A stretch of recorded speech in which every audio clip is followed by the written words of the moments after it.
ও গৌতম না ফ্যাঁচা মাছ দুটো কেটে দিও সুন্দর করে। হ্যাঁ ফ্যাঁচা ভালো লাগবে তো?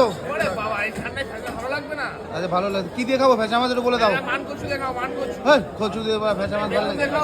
বেগুন বেগুন দিয়ে বেগুন দিয়ে বেগুন দিয়ে কিন্তু ফ্যাঁচা বেগুন দিয়ে হবে না ভালো? বেগুন দিয়ে ভালো হবে। ঠিক আছে সুন্দর করে পিস করে দাও ফ্যাঁচা মাছগুলো। হ্যাঁ বাড়িতে মেহমান এসছে। হ্যাঁ করে দিও এটাতে 6 পিস করে দিও। 12 পিস 12 পিস হবে দুটোই? আরে 12 পিস করে দেবো। দেখো দারুণ সাইজের ফ্যাঁচা মাছ নিয়ে নিলাম। ফ্যাঁচা মাছটা একটু ওজন দেখালাম। দুটো একটু ওজন তুমি একটু মুখ দিয়ে বলে দাও কতটা আছে? 1 কিলো 100। কত করে নিলে?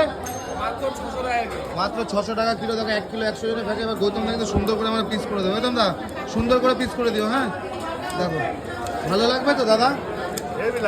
হেভি লাগবে। কাটো তো সুন্দর করে কাটো। দেখো দারুণ সাইজের ফ্যাঁচা মাছ নিয়ে নিলাম। দুটো ওজন হচ্ছে 1 কিলো 100 গ্রাম। দাম নিল কিন্তু কম নিল। দাদা এমনি তুমি বিক্রি করছো কত করে? আমার দাম 6। আমার অফার আছে। তাই তাই তা না ভিডিও দেখে আসলে কিন্তু 600 টাকা।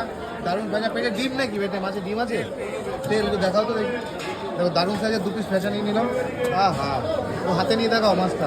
দেখো ও দারুণ দারুণ হালকা সুজি নাকি? সুজি ভরা ফ্যাঁচা মাছের পেটে